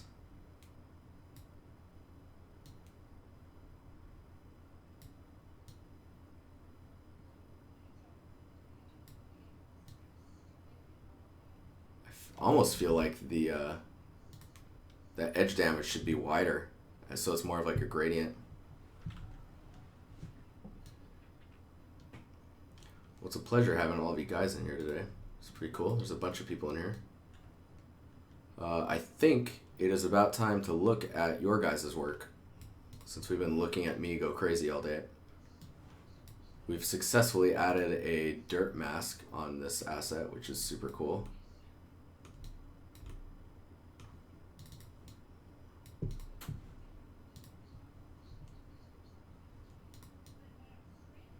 Yeah, I'm happy. I'm happy with this material. Now to just finish making all the other pieces and just slapping the material on all of them. Just save all this stuff. Oh man, Matt's posting stuff too. I'm stoked. Alright, so this is our little Discord thing here. Put that at the top because we're better than everything. We're going to scroll up quite a ways here, actually. Oh yeah, by the way, totally, if you have not seen these and you're not in the Discord, those two links are totally useful. Ben Wilson, or Quilly Willy, has posted some breakdown images. Ben, feel free to, if you're still in chat, feel free to post your Gumroad as well. So we got some really cool stuff in here. So Dazo. Oh, why is that not loading? There we go. Dazo looks like he's working on some type of sci-fi haul. Just getting the modular pass out of the way. I suggested finding some ways to break the walls up, and he confirmed that he needs to make some more modular parts for this, and then we'll get the nice breakup that we're looking for. This looks super cool though. It's really promising. We got a crazy sphere made of shapes. This is sick. This scene has come a very long way, and I would say that it's basically done. There might be some small things to adjust, like albedo values on leaves and stuff. Maybe they're just a tad dark, maybe. I don't know. Really like the rock detail in the middle. The stuff you put under the planter. That planter's probably just floating on there, isn't it? Just because you can put stuff around it. Propping around the table looks really nice, and all of the values actually for the ground materials, and like even this checker material here, are much more in line. Like it looks like you raised the value of the blacks a bit so that it's not outside of the PBR range. Before it looked like it was kind of strangely outside of where it should be. This tower looks really good now. You've got a really cool light direction where you can see the little piece here, and your Photoshop birds do not disappoint. I mean, they could have a little bit of under shadows here just to help like volumize the bird itself, but in the case of adding birds through post, this is a great use of it. The smoke too, I don't know if you added that in post or not. It's really good, and just the whole scene feels much more like it's alive. There's a lot more stuff happening, and the addition of the little leaves on the ground, sick, super good, super good. Pillars look nice now. You got a nice breakup along the edge, so it's not so geometric with the switch between the red marble and the stone. Man, I kind of want some other renders. Like I want to see a nice close up of the table that you worked on, because you put a lot of work into these props here. Show that jazz. Show them what it's about. Let's see here. Looks really good, Reed. This is crazy, man. I don't know what is even. I don't even know, but it's cool. It looks like a nightmare of a Rubik's Cube if there was one. A Rubik's Sphere. Fat32 Dutch working on a VW Bug, right? No. Wait, what? Oh, my brain. I don't even... It looks good. I'm not a car person. VW-T1 is what it says. You saved me with your text. Fat32 Dutch. Mr. Dutch. Dutch. Looking pretty nice. Tires feel a bit strange right now, but I'm assuming those are temporary. They feel like inflated, like Disney tires that just aren't inflated enough. Like Disney tires get really like plump and crazy looking. Jopi working on some grass. Crazy grass with all the noisiness. Do you have temporal AA turned on in this scene? So I'm wondering, just because like that noisiness tends to go away with temporal AA on, which is why everyone in the industry is kind of excited about it. Then you got Ben with his awesome like substance tutorial stuff. The breakdowns are so good. He even has like a way of how to read it. Like he's got a way that you build the scene, which I totally agree everyone should be following some type of format so that it's easy to read what's happening. He's even numbered them so that you can see where you need to go as you go up. We got Matthew O, the badass, posting this scene. This is the first one that he posted. If I open the original, you can see the craziness that is his moss. Oh, this is the lower res one. Anyways, I did some paint overs on top of it. as far as like, this is really rough paint over, of course. All I did was lighten up to try and shift the composition. So I lightened up the tree over here and I lightened this guy up. And some other people made some comments about the scale, which is really good. And we'll just scroll past guys' stuff for now just to get. So this one is Matt's iteration based off of the comments. So this has more lighting. Dude, look at the moss now. This is definitely a higher res image. That's like, that's crazy, buddy. Like there's some actual moss going on there. And then for scale, he's got his little Ewok with a Stormtrooper hat. Are you supposed to invert the roughness from substance to UE4? Oh, you know what? If you are, I've been doing it wrong this whole time. I don't think you are. I mean, let me see what's going on here. I don't think you do. Because then my asset, I would feel like, looks weird to me.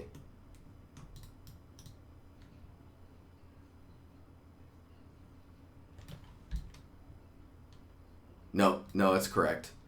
You don't need to invert it.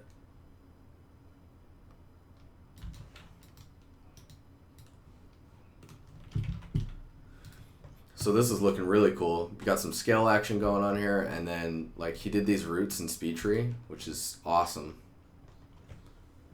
Dread, what is going on here? What are you doing? Your material is just shiny as fuck. Yeah, that happens.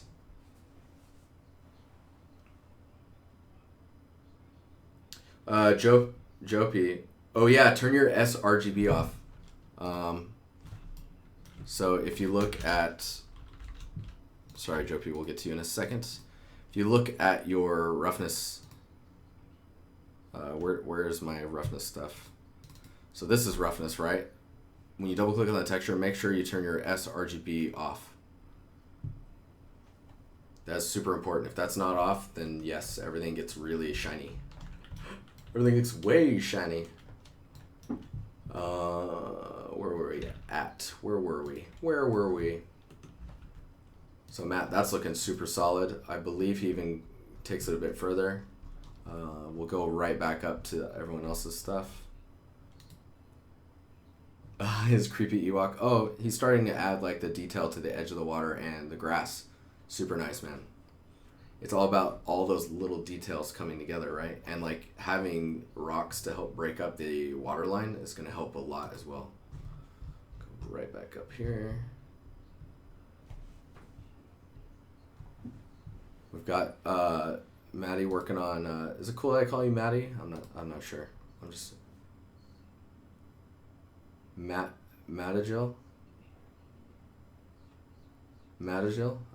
I don't know. I'm probably butchering that. It's a cool name though. Looks like you're working on substance, pirate cave stuff. What is this shape? Rock wall other. Oh, it looks like you're propagating along the. Nice. Looks like it's just getting started. Substance, man, it's a crazy thing. Andrew, did you make this? This is actually pretty cool. It's like bumblebees, but they're like crazy metallic android bees. Thanks for the info on turning the sRGB off, Nomad. Super good. Errors are fixed. Glorious. Oh yeah. This is your first substance, huh? Dude, rock material is difficult. The micro like rock material surface stuff itself is not too hard, but getting really good rock shapes is super difficult. Ask Quilly Willy.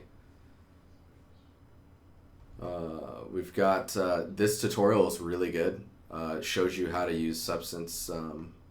This one, I'll post this in chat.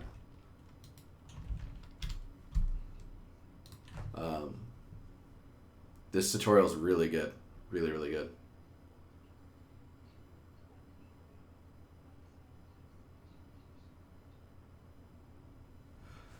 Oh man, Tobias asking the question of questions. How do you see substance versus endo? Why the one before the other?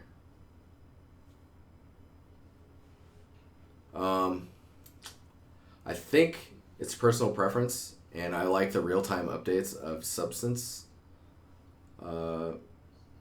If the Quixel stuff could get faster, especially if it could get out of Photoshop, that would be super nice. I'd be happy about that. I just want speed and iteration speed.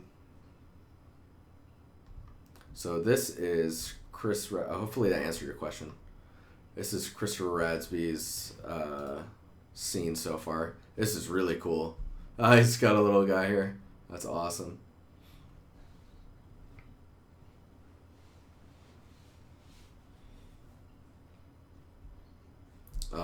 Scale is crazy awesome.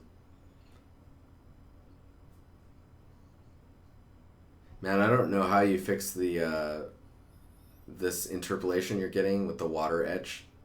Just because it's so sharp, it almost looks like you're seeing through the world.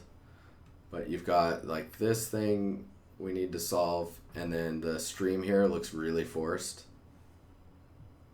If you make a stream like this, I might suggest using like a world space terrain meshes along the edge of this to help narrow that in much more naturally than a height map smoothness can do. So you can get some better breakup along that edge. Other than that, it's looking really cool. It is looking way cool. I would put like maybe a bench here and some like a trash can or something. Recycling cans. Planet being here looks pretty cool versus the sun. I know that the planet was here at one point. This is cool. The only other thing I would say is the atmosphere really needs this orange in it, this orange yellowy sky. Because right now your atmosphere looks more like gray purple, which is kind of working. It probably just needs a height variation in the color.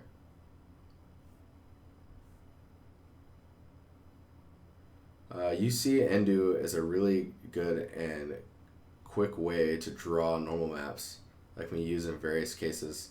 That tutorial I just posted, look at that and then tell me if you feel the same. Because it's like mind-blowing what that guy does with the stuff. It's pretty obvious. You're like, oh, I never thought about using it like that, but it's awesome. 'Tis awesome. Mike Phoenix making guns, looking cool. Is this your high poly? Let's see if I can get a bigger image of it. This is your high poly. I would pay attention to how sharp you're making your bevels. The tighter they are, the more like you start to get this aliasing effect, and it doesn't tend to look as natural. Expanding on those a bit more than normal will give you. It's a bit more stylized, but it's easier to read, and it doesn't come off as much like geometry. It comes off more like an actual asset.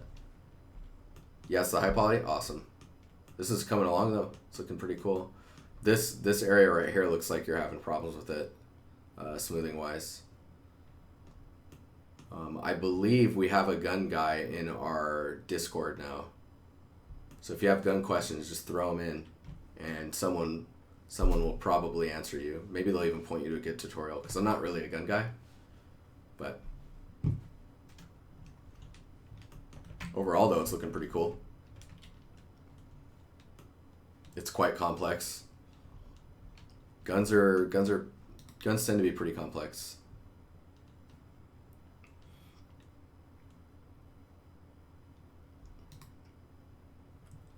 Nice. A cannon. So this is the senior building?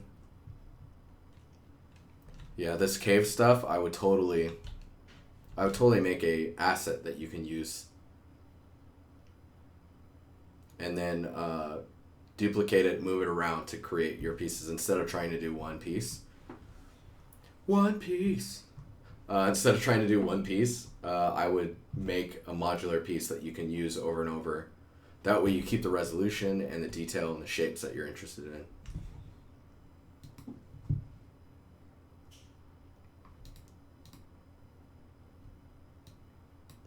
That, and then once you get this stuff figured out and get this looking right, definitely look at what you can do with like smaller rocks and stuff like that sticking out of the water to help break up that edge.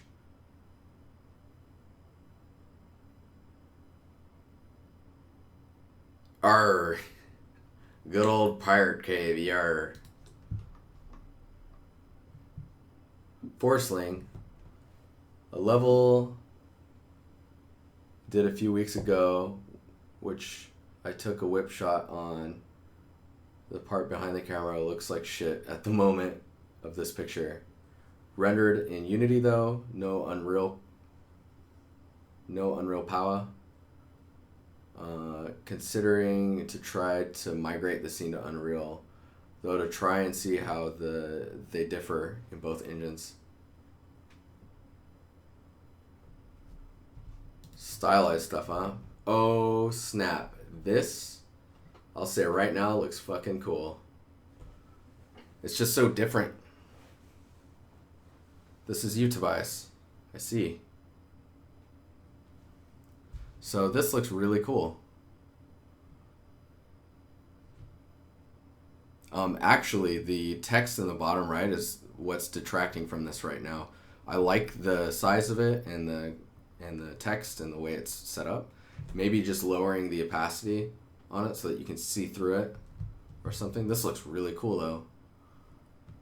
This shape here looks a little odd.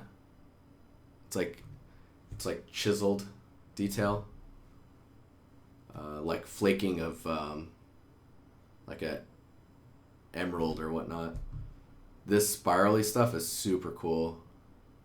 Overall, I'm really liking the mood of this, and I look forward to seeing more of it. What is this thing here? I'm not seeing it anywhere else in the scene except for here, and it's out of focus. Now I'm like, what is that?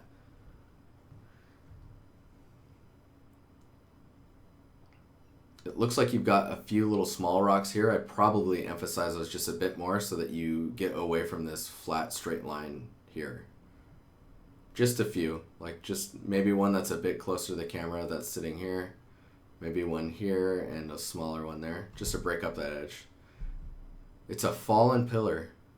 Oh yeah, see, I can't tell just because of the way it's blurring. This looks super cool though. So you were saying this is in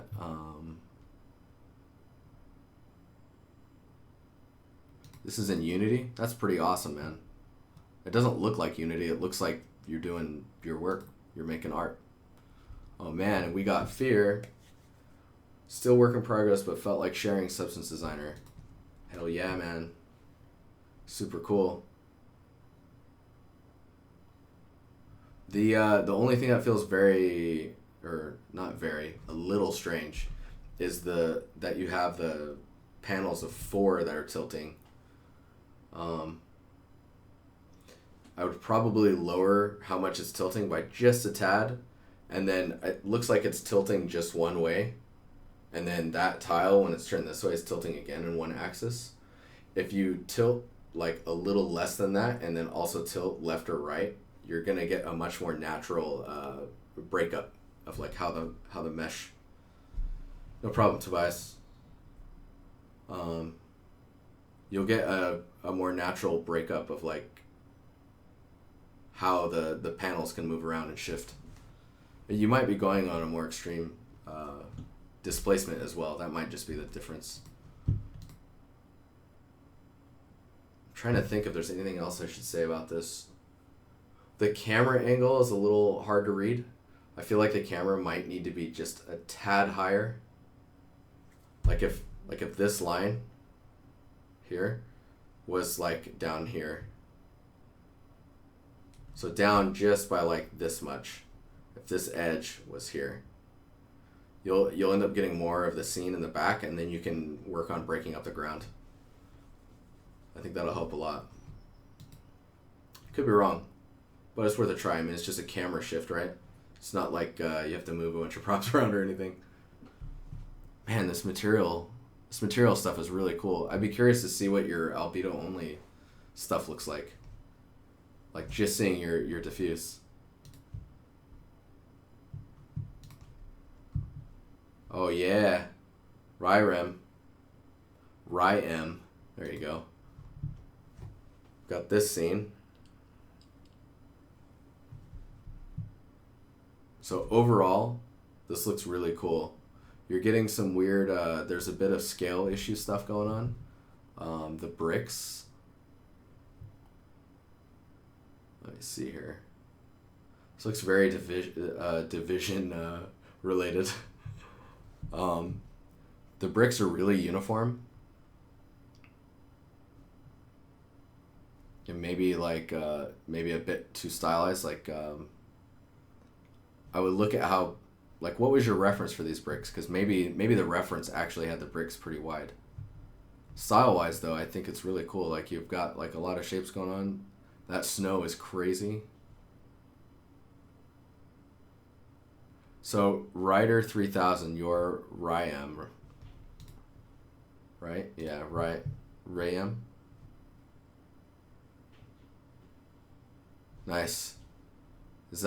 What is that? What is that team? It was overall, I mean, especially the composition is pretty strong because everything is leading you down here. So everything is just like, and you don't have any like horrible like if this edge met or went outside of that, the frame, that would bug the shit out of me. This dirt, is that like a decal or something? It feels very strange. Maybe if it was like graffiti or something, it would feel really good. New York Rangers, is that really who it is? It's the New York Rangers. How could I? Oh yeah, that's what it says right there. New York Rangers. This looks really good though. I mean, there's a lot of stuff happening in it. And yet it's not like crazy noisy. I would really look at how you're mapping these materials on this building. Like, how has this building been put together? Is it like parts? It's like modular parts that you've moved around. So I'd definitely look at how you're tiling your textures on there. It's super important to keep your textures. It's a dead giveaway. I'm not into sports. I'm sorry. I apologize.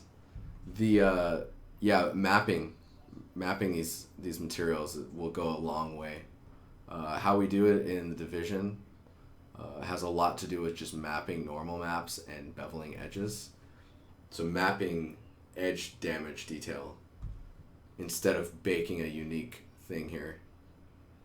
So you get that all right, then you place your grime, like you have another UV set, you can move your grime around from a texture. You worked off a trim sheet. So this guy, I would definitely like on that edge, you could do the trim sheet. Under here, I would probably take an approach towards a unique one of these and then just dupe it across. But yeah, just like on your next scene, pay really close attention to how textures are interpolated across the surface. Like this edge here is really sharp. So it looks like a geometric edge. And I think I have, where is it? See, I've made this edge decal normal, and I'm floating that detail on this object. And you can see like it looks like that edge is like chipped and stuff, but it's actually only a floating, like you can see it breaking up top because I haven't set this up correctly. That's a quad and that's a quad. So like, it's just like a corner cover. You should know your hockey teams. Yeah. So solve that. Solve your edges with things like this approach. This solution would work really well with stuff like this.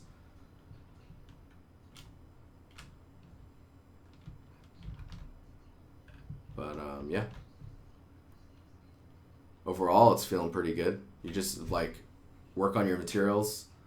I wouldn't work on this scene more. I would just move on to the next scene and then just call it good.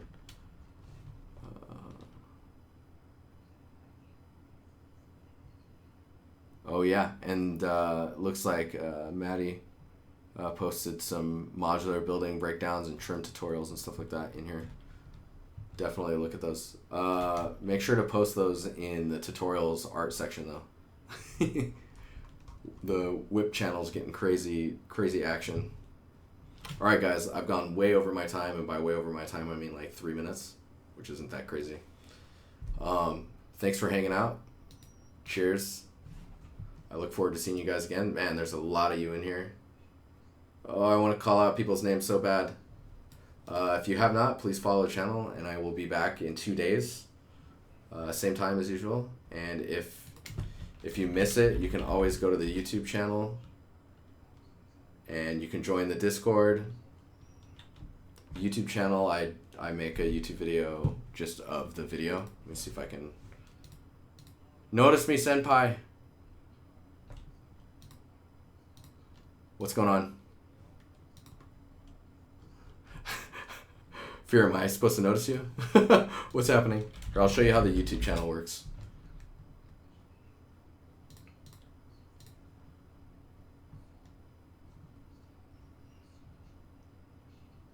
Video manager. Actually, I should probably just view it as if I'm you guys. Okay, so if we're looking at this channel, right, and you go to videos, you have all these videos, okay? If you click on one, you get the whole VOD from the 2 hours. If you scroll down and you say show more, you get time links based on things that I felt like were important, like when the stream starts, or like key points that I want to point out in the stream. They're going to be linked in here. And then I also have my playlist from Spotify, if you guys are curious about that. My portfolio as well, and then the Twitch channel. Anyway, cool? Cool? Everything's cool? Copacetic? Awesomeness? Dopeness? Madness? All the things. Alright, guys. Lurkers and people that spoke. I'll check you guys later. Peace out. Eyebrows.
Gonna get some Bob Ross emotes up in here.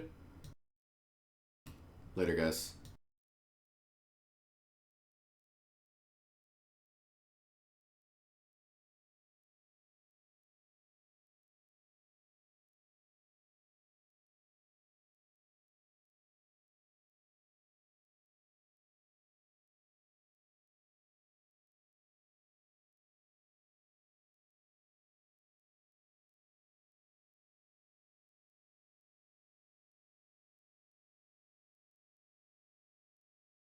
I scared you, Chris? Hello. Hello, Chris. Am I still scaring you? fear. The fear is real. The fear is real. Oh, look at Bob Ross. Just chilling. All right, guys. Truly out. Peace.